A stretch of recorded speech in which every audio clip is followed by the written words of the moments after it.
नमस्कार, आप देख रहे हैं न्यूज 18। मैं हूं आपके साथ मेनका चौधरी। वक्त हो चला है खबर 1 मिनट का, यानी कि 1 मिनट की में ही खबरों का पूरा विश्लेषण। लेकिन उससे पहले एक बड़ी खबर लखनऊ से आ रही है।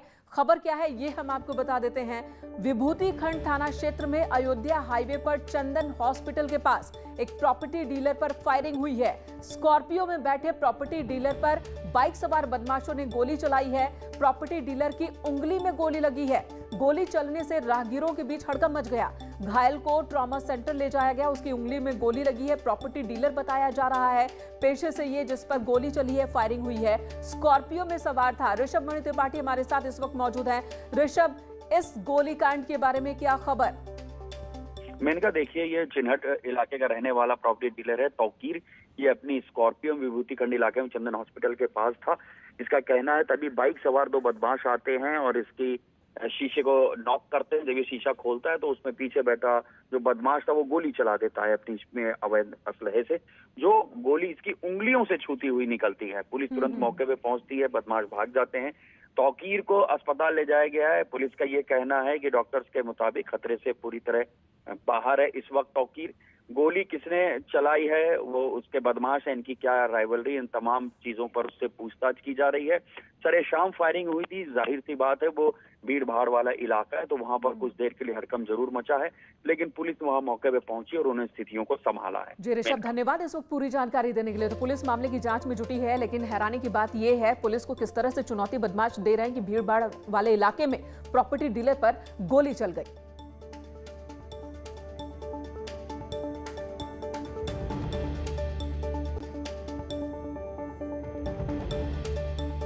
तो चलिए अब नजर डाल लेते हैं 1 मिनट में खबरों के विश्लेषण पर। गाजियाबाद से बड़ी खबर आ रही है, जहां पर गाजियाबाद विकास प्राधिकरण ने अवैध कॉलोनियों के खिलाफ बड़ी कार्रवाई की। मामला नूर नगर सिहानी का है, जहां पर अवैध रूप से बने 2 मंजिल निर्माणाधीन मकान को प्राधिकरण की टीम ने ध्वस्त कर दिया। चंद मिनटों में ही 2 मंजिला इमारत जमींदोज हो गई। परिवर्तन जोन फर्स्ट में ये कार्रवाई की गई है। तस्वीरों में आप देख सकते हैं कैसे एक ऊंची इमारत चंद मिनटों में ही, कुछ ही पलों में ताश के पत्तों की तरह जमीन पर बिखर जाती है। सरकार की ओर से चलाए जा रहे ऑपरेशन नस्ते नाबूद अभियान के तहत माफिया, बाहुबलियों और दूसरे अपराधियों के कब्जे से खाली कराई जा रही जमीनों पर अब गरीबों के आशियाने बनेंगे। इसके अलावा जरूरतमंद वकीलों, टीचर्स, पत्रकारों और व्यापारियों के लिए अलग से मल्टी स्टोरी बिल्डिंग तैयार कर उन्हें बेहद कम कीमत पर फ्लैट मुहैया कराए जाएंगे। कई जमीनों पर पुलिस चौकियां और पब्लिक पार्किंग तैयार की जाएगी। सूबे के मुख्यमंत्री योगी आदित्यनाथ ने 16 दिसंबर को प्रयागराज दौरे पर अधिवक्ता समागम में ऐलान किया था माफियाओं और अपराधियों के खिलाफ जो कार्रवाई हो रही है और उनसे जो सरकारी जमीनें मुक्त कराई जा रही हैं, उन जमीनों पर अब मल्टी स्टोरी बिल्डिंगें बनाई जाएंगी। एडवोकेट, शिक्षक, पत्रकार और जो गरीब लोग हैं उनको नो प्रॉफिट नो लॉस पर ये मकान दिए जाएंगे। सीएम योगी आदित्यनाथ ने 16 दिसंबर को प्रयागराज में प्रदेश के वकीलों के समागम समारोह में इसका ऐलान किया था। पीडीए अब इसकी तैयारियों में जुट गया है। अब देखना है कि पीडीए इस काम को कितनी जल्दी पूरा करता है। सूबे की योगी सरकार का अपराधियों और माफिया के अवैध साम्राज्य पर कार्रवाई का सिलसिला लगातार जारी है। इसी कड़ी में पीडीए की टीम ने बाहुबली पूर्व सांसद अतीक अहमद के गुर्गे फरहान के अवैध निर्माण पर बुलडोजर चलाकर उसे ध्वस्त कर दिया। सूबे की योगी सरकार का माफियाओं और अपराधियों के खिलाफ एक्शन लगातार जारी है। इसी कड़ी में संगम नगरी प्रयागराज में आज एक बड़ी कार्रवाई बाहुबली पूर्व सांसद अतीक अहमद के गुर्गे फरहान के खिलाफ की गई है। अधिकारियों की माने तो फरहान ने धूमनगंज के बमरौली में करीब 250 वर्ग गज जमीन पर अवैध तरीके से बगैर नक्शा पास कराए ही मकान का निर्माण करवाया था। प्रयागराज में 34वीं कार्रवाई हो रही। कुख्यात अपराधी फरहान का अवैध निर्माण था। इसका प्लॉट एरिया लगभग 700 वर्ग गज था। ये हिस्ट्री शीटर है, अतीक गैंग का सक्रिय सदस्य है, राजूपाल हत्याकांड के मुख्य अभियुक्तों में से एक है। वो 2005 में हुए बीएसपी विधायक राजूपाल हत्याकांड के मुख्य आरोपियों में से एक है और फिलहाल जेल में बंद है। उसके खिलाफ प्रयागराज के विभिन्न थानों में हत्या, हत्या के प्रयास, लूट, रंगदारी, जमीन पर जबरन कब्जा समेत 2 दर्जन से अधिक संगीन मुकदमे दर्ज हैं।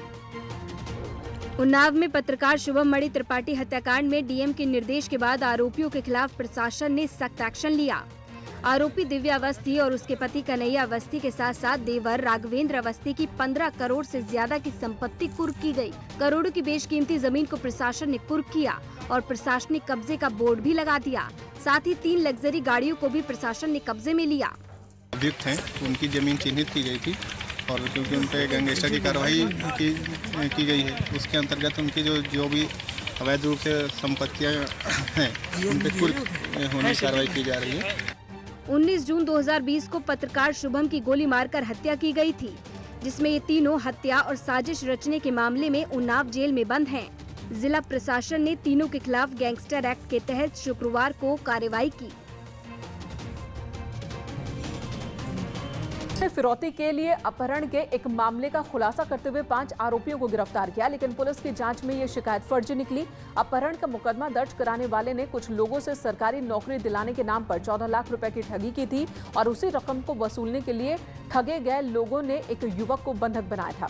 अब पुलिस ने अपहरण की एफआईआर लिखाने वाले के खिलाफ ठगी की एफआईआर दर्ज कर ली है। ये बात प्रकाश में आया है कि वो अपने आप को राजनीतिक व्यक्ति के रूप में जाहिर करते हुए लोगों से अलग अलग समय पे पैसे वगैरह लेते रहते हैं, अलग अलग जगह प्रॉपर्टी खरीदते रहते हैं और ये सब काम उनका अभी तक प्रकाश में आया है। सर, जो पकड़े गए क्या उससे पहले भी इनका कुछ आपराधिक इतिहास है? अभी तक ऐसी बात प्रकाश में नहीं आई।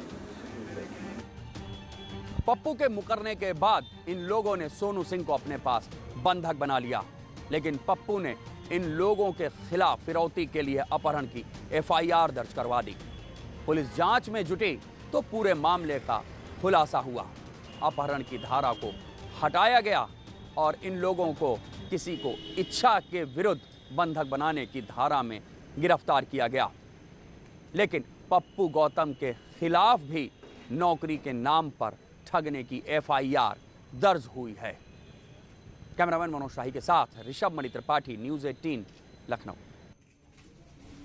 नोएडा में बदमाशों के हौसले इतने बुलंद हैं कि शहर के सबसे व्यस्त कहे जाने वाले मार्केट सेक्टर 18 में बदमाशों ने दिन दहाड़े मध्य प्रदेश से आए दरोगा की सर्विस पिस्टल छीन ली। बताया जा रहा है कि आईसीआईसीआई बैंक के पास मध्य प्रदेश साइबर सेल के दरोगा और कुछ युवकों में बहस हो गई। बहस के दौरान दरोगा ने युवकों पर पिस्टल तान दी। इसी दौरान युवकों ने मिलकर उसकी सर्विस रिवॉल्वर छीन ली और मौके से फरार हो गए। जो मध्य प्रदेश साइबर सेल से आए हुए थे और एक सिविल ड्रेस में थे, ये दोनों आईसीआईसीआई बैंक में एक सस्पिशियस अकाउंट के बारे में पता करने गए थे और जाते वक्त इन लोगों को कुछ 4-5 लोगों से विवाद हुआ और उस विवाद के दौरान एक सब इंस्पेक्टर का जो सर्विस पिस्टल है उसको छीनकर लोग फरार हो गए। पुलिस पीड़ित दरोगा से पूछताछ कर मामले की जांच में जुट गई है, लेकिन बड़ा सवाल ये है कि जब पुलिस खुद सुरक्षित नहीं है तो आम लोग कितने सुरक्षित हैं? हाथरस में रेप और मर्डर मामले में सीबीआई ने चार्जशीट दाखिल कर दी है। इसमें सीबीआई ने संदीप, लवकुश, रवि और रामू को आरोपी बनाया है। सीबीआई की टीम की ओर से जांच अधिकारी सीमा पाहूजा ने चार्जशीट दाखिल की है। चार्जशीट में चारों आरोपियों के खिलाफ गैंगरेप, हत्या, छेड़छाड़ और SC/ST की धारा में केस बनाया गया है। सीबीआई के वकील मुन्ना सिंह ने बताया कि चारों आरोपियों के खिलाफ चार्जशीट दाखिल कर दी गई है, जिसे कोर्ट ने एक्सेप्ट कर लिया है। हाथरस कांड की 2 महीने से पड़ताल चल रही थी। योगी आदित्यनाथ सरकार ने केस सीबीआई को जांच के लिए सौंपा था और अब आरोपियों के खिलाफ आरोप पत्र दाखिल कर दिया गया है। चार्जशीट दाखिल होने पर कांग्रेस महासचिव प्रियंका गांधी ने ट्वीट किया। उन्होंने लिखा कि एक तरफ सरकार संरक्षित न्याय था, दूसरी तरफ परिवार की न्याय की आस थी। पीड़िता का शव जबरदस्ती जला दिया गया। पीड़िता को बदनाम करने की कोशिश हुई, परिवार को धमकाया गया, लेकिन अंततः सत्य की जीत हुई। सत्यमेव जयते। मुख्यमंत्री योगी आदित्यनाथ ने महिला स्वयं सहायता समूहों की आर्थिक मदद की। सीएम योगी ने सेल्फ हेल्प ग्रुप के लिए 445 करोड़ रुपए जारी किए, जिसके बाद सीएम योगी ने महिलाओं को संबोधित भी किया। हर ग्राम पंचायत में एक सामुदायिक शौचालय बनना है, यानी 59,000 ग्राम पंचायतों में एक सामुदायिक शौचालय बनेगा तो 59,000 महिला स्वयंसेवी समूह से जुड़ी हुई एक महिला को उसके साथ जुड़ने और 6,000 रुपये महीने, यानी उसके रखरखाव, साफ सफाई की व्यवस्था के बदले 6,000 रुपये हर महीने उन्हें उपलब्ध होगा। मुख्यमंत्री योगी ने इस दौरान स्वयं सहायता समूहों की महिलाओं से बातचीत भी की। सीएम ने उन महिलाओं की बात सुनी जो सेल्फ हेल्प ग्रुप चलाती हैं। सीएम योगी ने महिलाओं के सवालों के जवाब भी दिए। ये महिला स्वयंसेवी समूह ने कैसे जो है ये जो पोषाहार वितरण के कार्यक्रम को आप लोगों ने विगत महीने किया होगा ना, आपका स्वयंसेवी समूह इसके साथ जुड़ा हुआ है। किसानों को कृषि कानून को समझाने के लिए मध्य प्रदेश के रायसेन में किसान महासम्मेलन का आयोजन किया गया। इसमें पीएम मोदी ने वर्चुअली जुड़कर कृषि कानूनों को लेकर फैलाए जा रहे भ्रम को दूर किया।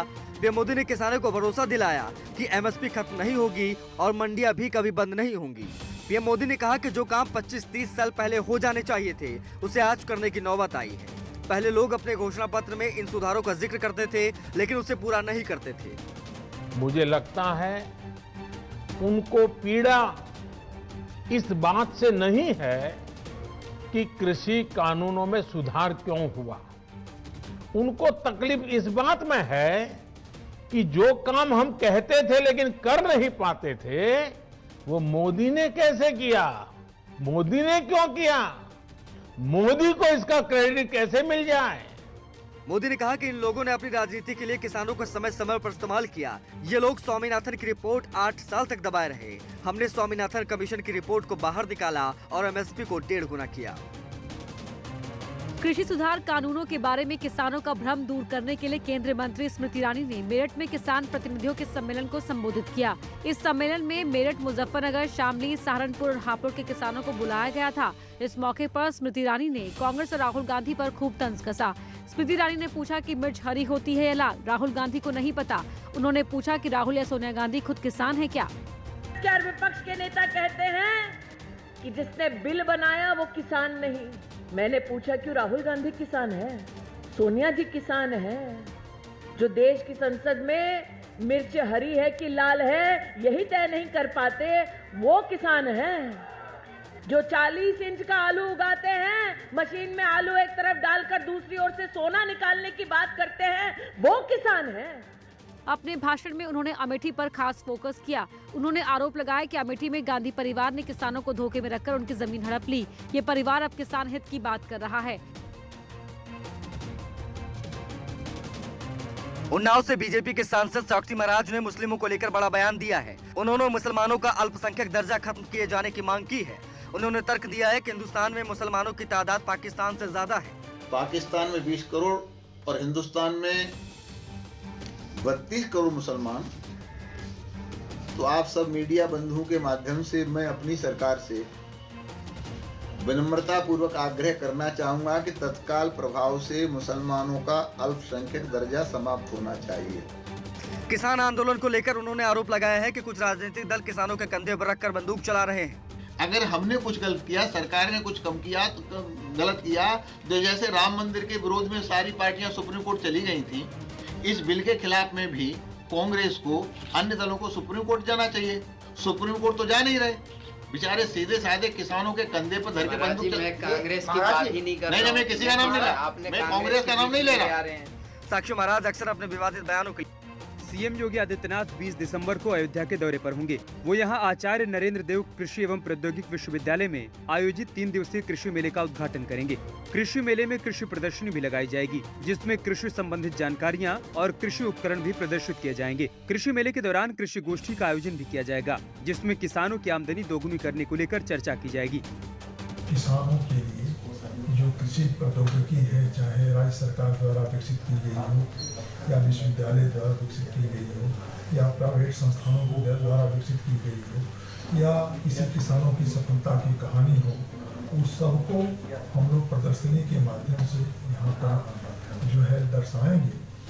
ये मेला 20 दिसंबर से शुरू होकर 22 दिसंबर तक चलेगा। मुख्यमंत्री के दौरे की तैयारियां तेज हो गई हैं। इसको लेकर वीसी, डीएम, एसएसपी और बीजेपी नेताओं ने मौके पर पहुंचकर तैयारियों का जायजा भी लिया। यहाँ रुकेंगे एक ब्रेक।